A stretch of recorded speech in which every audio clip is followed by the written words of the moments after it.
And that would be it, my family and friends. At sa pag-ari kong pagpapatuloy, ay ihanda po natin ang ating mga puso as we listen to the Word of God na ihahanda po ng kanyang lingkod, Pastora Glenda Francisco. Palakpakan po natin si Lord sa buhay po ni Pastora. Thank you, CJ. God bless. Magandang umaga po sa ating lahat and Merry Christmas, beautiful people of God. Nakikita naman po natin dito sa sanktuaryo na nakagayak na yan. May mga palamuti at higit sa lahat, buhay na buhay ang pag-ibig ng Diyos sa ating pong mga puso. Amen? Kaya nga pa-excited na po tayo, no? Don't forget, meron din po tayong series sa Simbang Gabi. A beautiful series na ang title po ay Wonders. So wag po nating imimiss yan on December 16 until the 24th of December. Alam niyo po mga kapatid, ang buhay po ay napakaiksi. Kaya kailangan palagi nating nakikita ang ganda ng buhay. Bagamat meron po mga pagsubok, no, merong mga bagay na mapapait na dumadaan sa buhay natin, we have the power to choose the beauty in our life. Kasi maiksi lang buhay, no? Kailangan na enjoy natin ang buhay natin. Amen po ba? And this morning, we will study about God's image bearer. Tayo po ay tagapagdala ng larawan ng ating pong Panginoon. Samahan niyo ako sa pagbukas ng inyong pong mga Biblia in Genesis chapter 1 from verse 26 to verse 28. In the NIV, ganito po ang sinasabi ng salita ng Diyos. Then God said, "Let us make mankind in our image, in our likeness, so that they may rule over the fish in the sea and the birds in the sky, over the livestock and all the wild animals, and over all the creatures that move along the ground." So God created mankind in His own image. In the image of God, He created them, male and female, He created them. God blessed them and said to them, "Be fruitful and increase in number. Fill the earth and subdue it. Rule over the fish in the sea and the birds in the sky and over every living creature that moves on the ground." Ang Diyos pong magpala sa pagkabasa ng kanyang mga salita. Kung kayo po ay nag-engage sa ating pong morning watch every day at 5:30 in the morning, ako po ay nag-series po sa tema na When God Speaks. At isa po doon sa akin pong itinuro is God speaks through creation. Na kapag tayo po ay tumingala sa langit, nakita natin ang kalawakan, nakita natin yung mga magagandang nilikha ng Diyos, ang buwan, ang araw, ang mga planeta, ang mga bituin, tiyak mamamangha po tayong lahat. They're so grand. At kung tayo po ay mahilig mamasyal, dito po, makikita natin yung mga malalaking bundok, yung mga talon, yung mga dagat. Napakaganda ng nilikha ng ating Panginoon. At sa himpapawid, napakaraming mga ibon. Dito po sa lupa, napakaraming mga hayop. At sa dagat, napakaraming mga dambuhalang nilikha. At tayo namamangha sa lahat ng ito. We really appreciate the beauty of God's creation, the intelligence of the designer of this beautiful world. We appreciate the creativity of our God. Pero mga kapatid, alam po ba ninyo na ang pinakamaganda sa lahat ng nilikha ng Diyos ay ang katabi mo? We are called God's masterpiece. Pwede bang sabihin mo sa katabi mo, napakaganda mo? Doon sa kabila, sabihin mo, you are a masterpiece. Bakit po tayo masterpiece? Dahil sa lahat ng nilikha ng Diyos, tayo lang po ang nilikha, ginawa ayon sa wangis ng ating pong Panginoon. Meaning to say, we are more than flesh and blood, but we are moral and spirit beings. Sa totoo lang, we are spirit beings contained in this body. So the real us is the spirit within us. And as God's image bearers, we are to reflect the glory and the beauty of the Lord. God designed us so beautifully in His image so that we can reflect the glory of God. Kasi kapag tumingin ka sa nilikha ng Diyos, it speaks of the power. It speaks of the sovereignty of God. Pero kapag tumingin ka sa napakagandang tao, ikaw ay isang masterpiece, no? Ito po ay pagpapahayag ng kagandahan at ng kalwalhatian ng Diyos. Kaya ni minsan, huwag mong hayaang sumagi sa isip mo na ikaw ay pangit.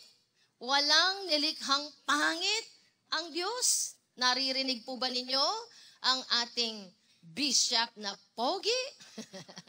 Palaging pogi yan.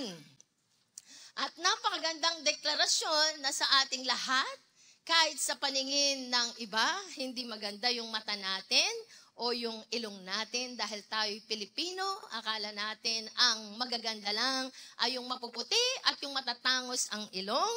Mga kapatid, magaganda tayong Pilipino na sarat ang ating mga ilong at kayumanggi ang ating balat. Dahil walang nilikhang pangit ang ating pong Panginoon. The Lord commanded Adam and Eve to be fruitful and multiply so that as God's image bearers, they will reflect His glory to the ends of the earth. Kasi sila ang nagpapahayag ng kalwalhatian at kagandahan ng Diyos. Nais ng Panginoon na mapuno ang sanlibutan ito ng tao para lumaganap ang kalwalhatian ng ating pong Panginoon. But sad to say, when man sinned, God's image in us or in man was distorted and marred. Nakapag-download na po ba kayo ng app na kapag tiningnan mo ang mukha mo na di-distort yung mukha mo, nagmumukha kang alien? Nasubukan na po ba nyo yun? Pag ay, ang pangit ko. Nung nagkasala ang tao, nagmarka yung image of God in our lives. But salamat na lang, katulad po ng sabi ng ating bishop, ang kwento ng buhay natin ay hindi po nagtatapos doon sa tayo po ay nagkasala.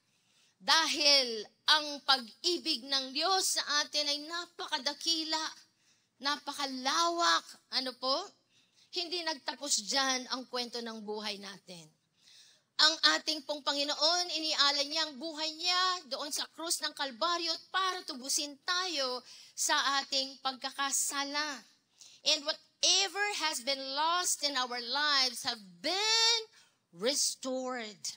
Kaya tayo na kumilala sa Panginoon, tuloy-tuloy pa rin ang pangangailangan na ihayag ang kalwalhatian ng Diyos sa buhay natin. We will pick up from what God has accomplished in our lives. Meaning to say, we will practice what God has accomplished in our lives. Huwag nating kakalimutan ang disenyo natin bilang nilikha ayon sa wangis ng Diyos ay ipahayag ang kalwalhatian ng Diyos sa atin.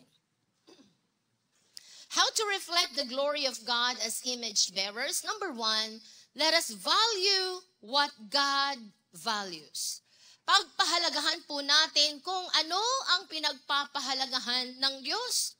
Ang tanong, ano bang pinagpapahalagahan ng Diyos?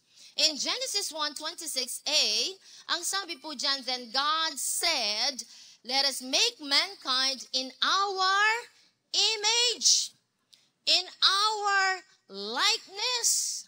Sa Tagalog po, pagkatapos sinabi ng Diyos, ngayon likhain natin ang tao ayon sa ating larawan, ayon sa ating wangis. Kahit na napakalalaki ng mga nagagandahang mga hayop na nilikha ng Diyos sa lupa, sa dagat o sa himpapawid man, walang gaganda sa tao. Tayo ang pinakamaganda sa lahat. Why? Because we were created in the image of God. Bakit tayo lang ang nilikha ayon sa wangis niya? Bakit ang bundok, yung mga planetang pagkalaki-laki, yung mga between na sinasabing 200 billion stars just in the Milky Way galaxy. Bakit hindi sila ginawa? Hindi sila nilikha ayon sa wangis ng Diyos. Mga dambuhala yan sa kalawakan. Bakit tao? The reason is, God values us so much. Tayo po ay pinagpapahalagahan ng ating pong Panginoon. He values us. We are distinct from other creation because we have moral, spiritual, and intellectual capabilities. Tayo lang po ang nilikha na mga moral. We are able to do moral judgments and we live by the moral standards of God. Ang hayop walang ganun. Kaya nga po yung mga aso natin, yung mga galang aso, kahit kaninong aso, nakikipagtalik kasi wala naman po silang sense of morality. Pero iba ang tao. We were created morally. Kaya tayo, nabubuhay tayo ayon sa pamantayan ng moralidad ng ating pong Panginoon. Spiritually, man was made for communion with God. Ang tao lang po ang may pag-iyak sa Diyos. And according to research, the human brain can store more than 1 quadrillion bytes of data. A petabyte. In an article in Scientific American, the memory capacity of a human brain was testified to have equal to 2.5 petabytes of memory capacity. Para mas mapadali po at madali nating imaginein, kung gusto daw nating isulat lahat ng pwedeng maitala dito sa ating pong kaisipan, at ito'y isasalin natin sa mga aklat. Ang mga aklat na itatayo natin, ang kanyang magiging distansya ay simula dito sa San Fernando hanggang sa Baguio at balikan pa. Kung kaya nga po ang mang-aawit, ang sabi po niya in Psalm 139 verses 14 to 18 sa translation o sa Passion Translation, ang sabi po dito, I thank you God for making me so mysteriously complex. Everything you do is marvelously breathtaking. It simply amazes me to think about it. How thoroughly you know me, Lord. You even formed every bone in my body when you created me in the secret place. Saan po yan? Sa sinapupunan ng ating pong nanay. Carefully and skillfully. Hindi tayo minadali ng ating pong Panginoon. Yung paglikha sa tao ay hindi minadali. You shaped me from nothing to something. You saw who you created me to be. Amen po ba? Pwede po ba nating palakpakan ang ating Panginoon? Thank you, Jesus. Before I'd ever seen the light of day, the number of days you planned for me were already recorded in your book. Bawat isa sa atin, may biography na tayo. Nakasulat na ang kwento ng buhay natin. Sarap po nun, no? Every single moment, I love this, every single moment, you are thinking of me. Walang sandali na hindi tayo iniisip ng Diyos. Ang sabi po ng manunulat, how precious and wonderful to consider that you cherish me constantly in your every thought. Sa bawat pag-iisip ng Diyos, kabilang ka doon. Walang nilalampasan ang Diyos sa atin. Palagi tayong iniisip ng ating Panginoon. Hindi ka man iniisip ng minamahal mo o yung crush mo, magalak ka pa rin sapagkat hindi ka nawawaglit sa isip ng ating pong Panginoon. And another expression in Isaiah 43 verse 4, you are precious in my sight, ang sabi po ng Panginoon, and honored, and I love you. Sarap pakinggan, nakakataba ng puso, nakaka-encourage, pinapalakas tayo.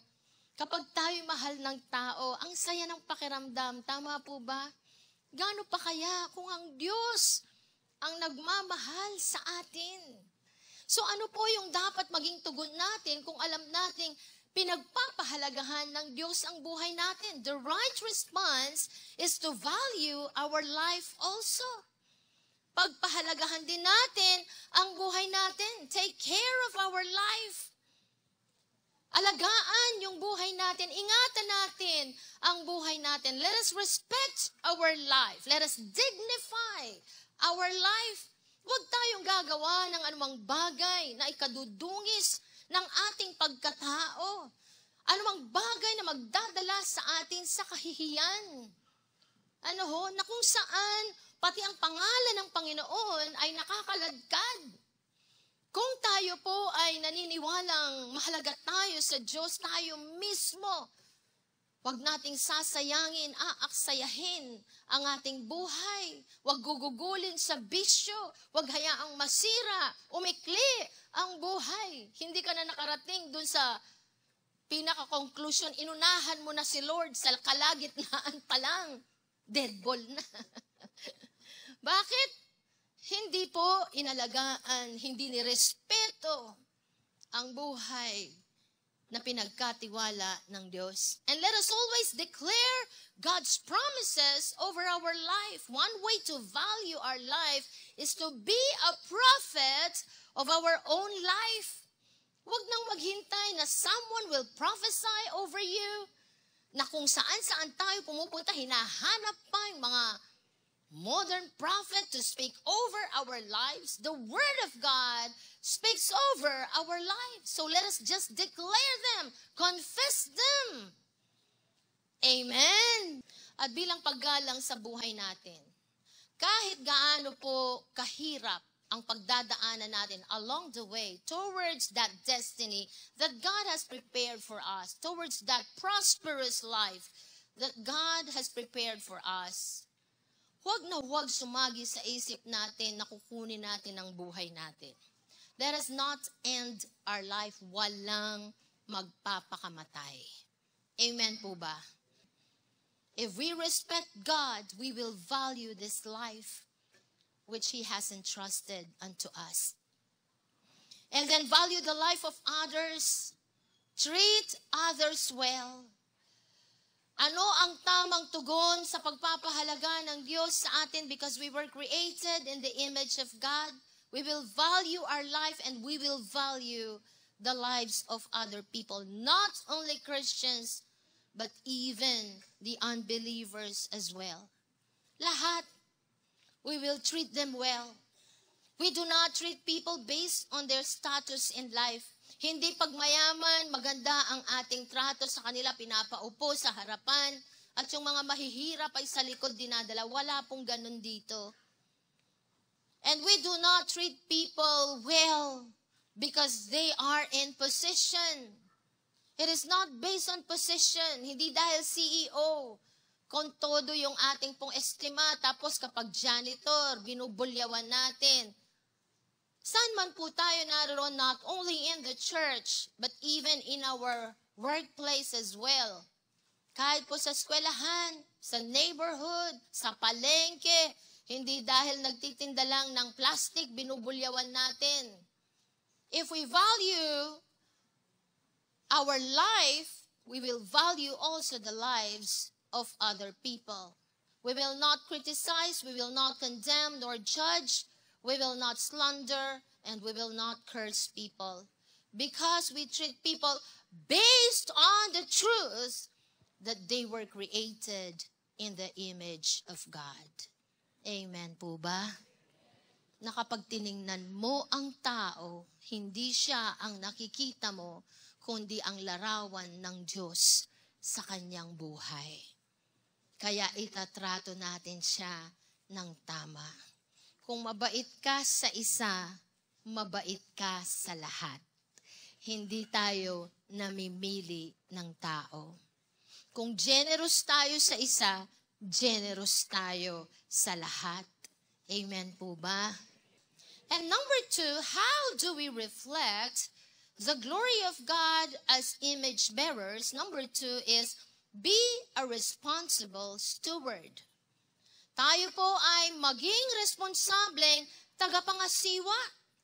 Genesis 1:26-27, then God said, let us make mankind in our image, in our likeness, so that, for what purpose? They may rule over the fish in the sea, and the birds in the sky, over the livestock and all the wild animals, and over all the creatures that move along the ground. Anong dahilan?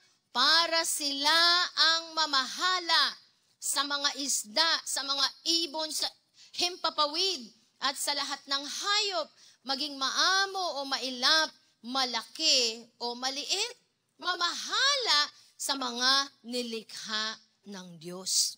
Kaya, pangalagaan natin lahat ng bagay na ipinagkatiwala ng Diyos sa atin. Ano ba yung unang pinagkatiwala sa atin? Di ba yung buhay natin? Kaya kailangan pangasiwaan ng tama ang buhay na to. Sa akin ba ang buhay na to? Hindi. Sa Diyos na pinagkatiwala sa akin. Kaya hindi lahat ng gusto ko gagawin ko. Kasi hindi ko pag-aari ito. Sa Diyos ang buhay na to. Kaya kapag ako'y ininis, kapag ako ay sinaktan, pinagsabihan ng masama, ako ay siniraan, at gusto kong gumante, gusto kong magalit, gusto kong magmura, gusto kong manakit, hindi ko gagawin yon.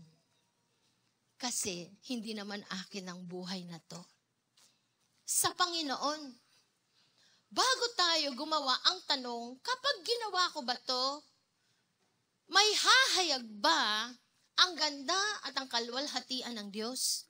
Pag ako ba'y nagwala, ako'y nagmura, ako'y nanakit ng tao, ako'y namaril, ako'y pumatay, ako'y nanira, ako'y nanismis, mapaparangalan ba ang Diyos sa buhay ko? Kung ang sagot ay hindi, huwag mong gagawin. Because you were created in the image of God to reflect the glory of God. Ano pang pinagkatiwala sa atin? Yung pananampalataya natin. Opo, nandito kaming mga pastor. Kami po ay inatasan ng Panginoon ng mga laga sa inyo. And we commit ourselves to you until the rapture. Gagabayan namin kayo. Pero, ang unang-unang dapat mga siwa ng ating pananampalataya ay walang iba kundi tayo. Amen? Kaya wag mong sasabihin na yung kasing cell leader ko hindi kasi magaling. Kaya nga ako nanlalamig sa pananampalataya. Hindi po tama yun.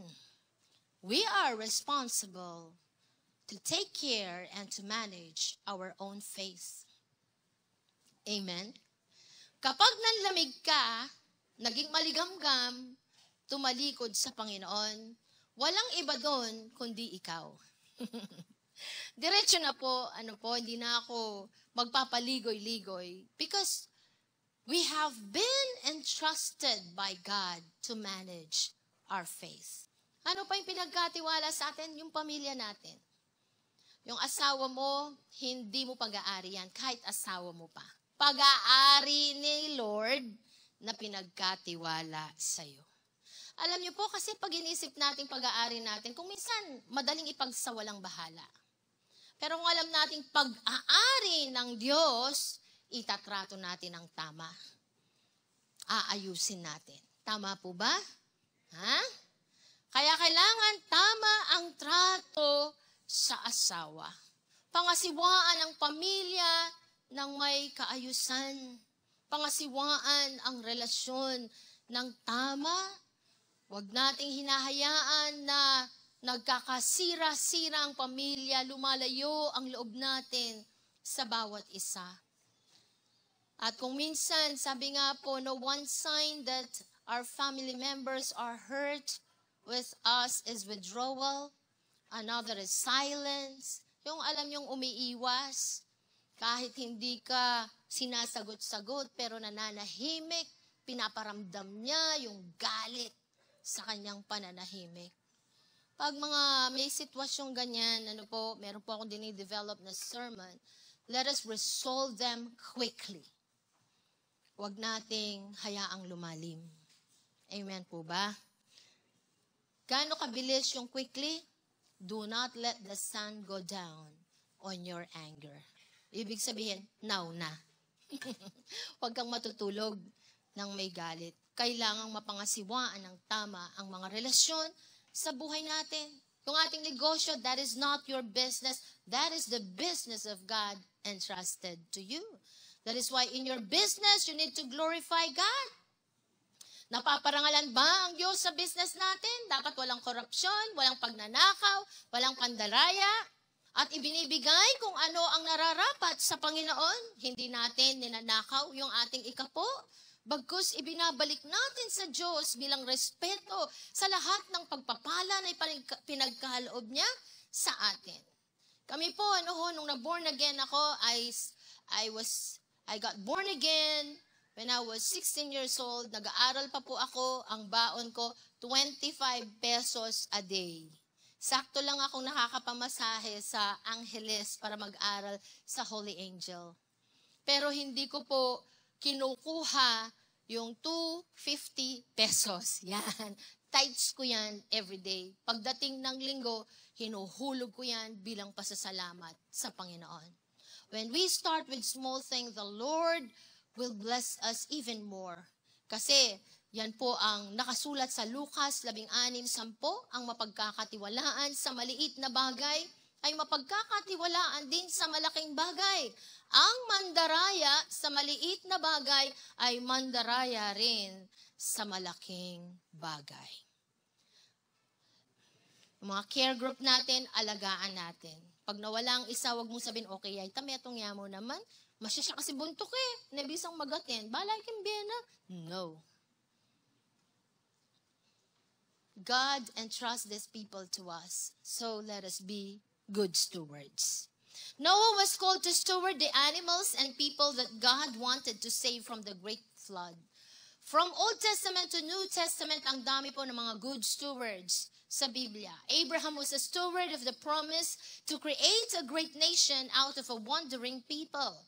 Moses faithfully stewarded the children of Israel, serving as the guide from Egyptian bondage, and throughout the 40 years they wandered in the wilderness. Ezra served as a steward to the people of Jerusalem after they had returned from their 70-year Babylonian captivity. He taught them the law of God and ensured that they kept His principles. Yung pong sa New Testament, yung mga disciples, listen to this. The disciples served as faithful stewards, teaching the Word of God and spreading the gospel throughout the world they had access to.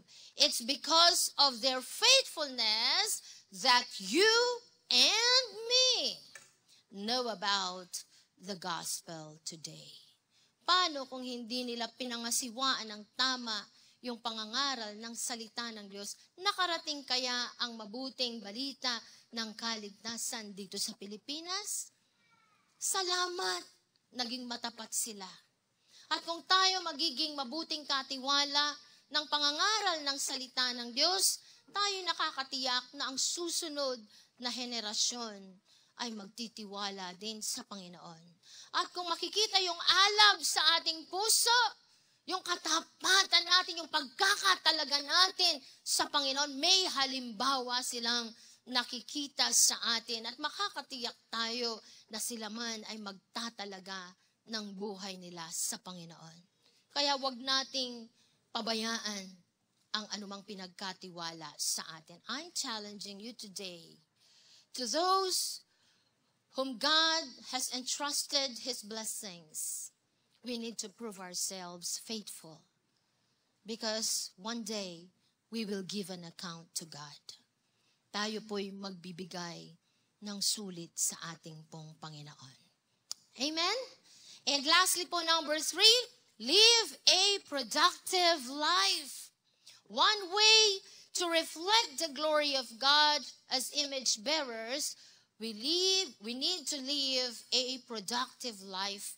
There is glory in fruitfulness, in productivity, in multiplication. Genesis 1:28, God blessed them. Sabihin natin ng malakas, God blessed them. Lahat po ng kasama sa humankind ay magsabi ng amen. So kasama ba tayo sa pinagpala ng Diyos? Amen? Naniniwala po ba kayong pinagpala na tayo ng Diyos? God blessed them and said to them, be fruitful and increase in number. Fill the earth and subdue it.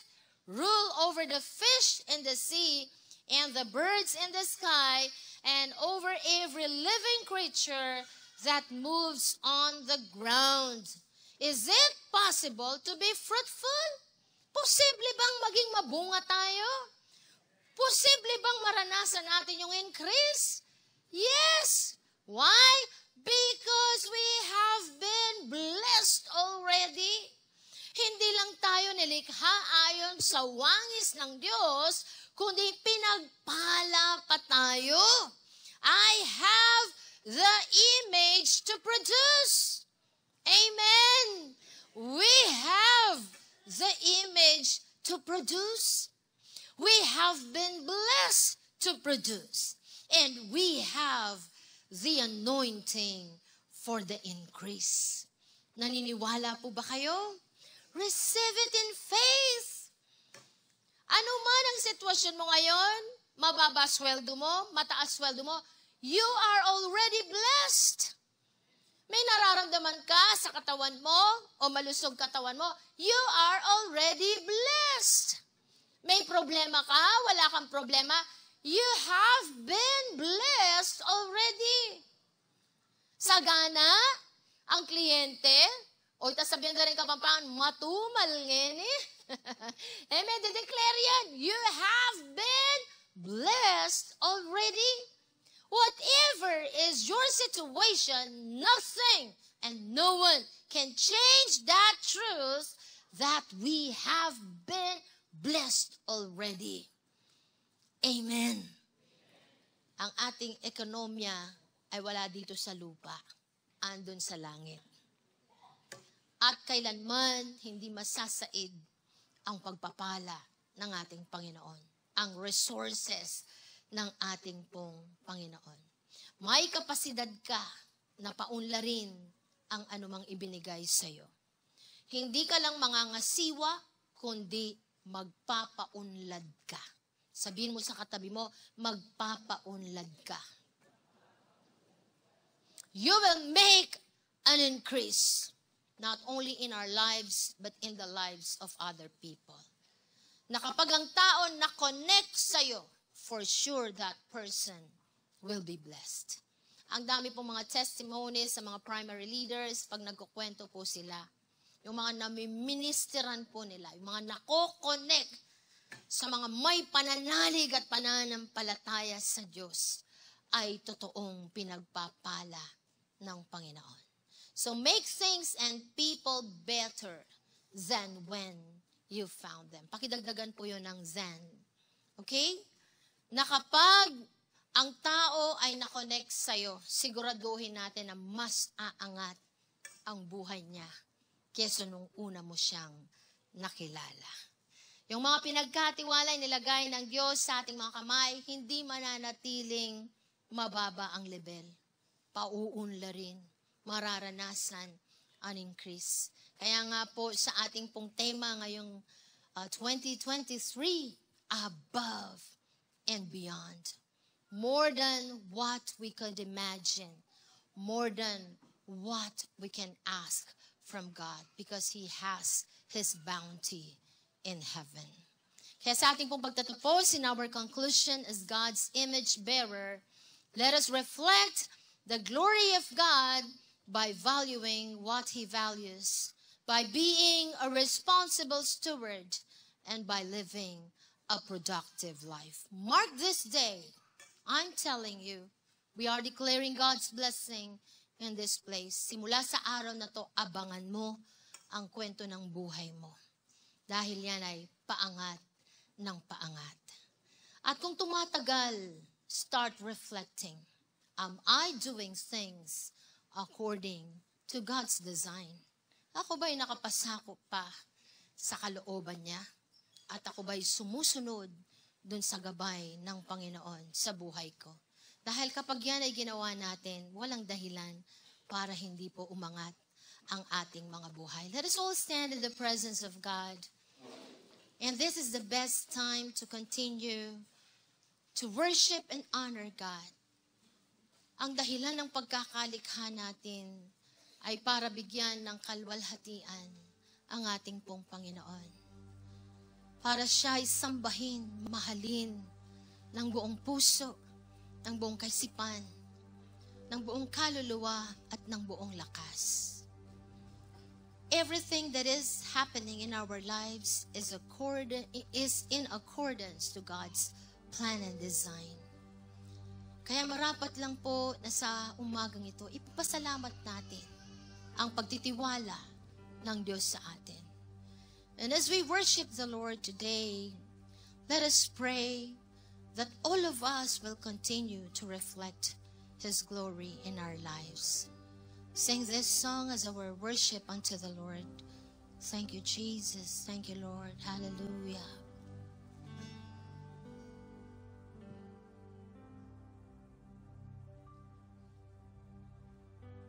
Savior of my soul, I confide in you through all my darkest moment. In you I find my peace, my comfort when I'm weak. I trust in you through storm and raging seas. Faithful, you're my God. You're the glory and the lifter of my head. Your light, it fills my days. It leads me in your ways. Forever I surrender all to you. And I live to worship you, my Jesus. You're the only one for me. Nothing will ever take your place, my precious Savior. Who can stand between my Lord and me? Lord, I live to honor you.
O God, we are so much grateful for what you have done in our lives.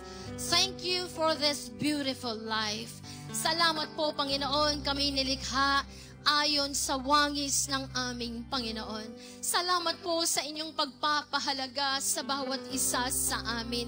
Salamat at kami ang laman ng iyong kaisipan, ng inyong puso. Salamat, Panginoon, palagi po ninyong pinagpaplanuhan kung ano ang ikabubuti at ikapagpapala ng aming pong mga buhay.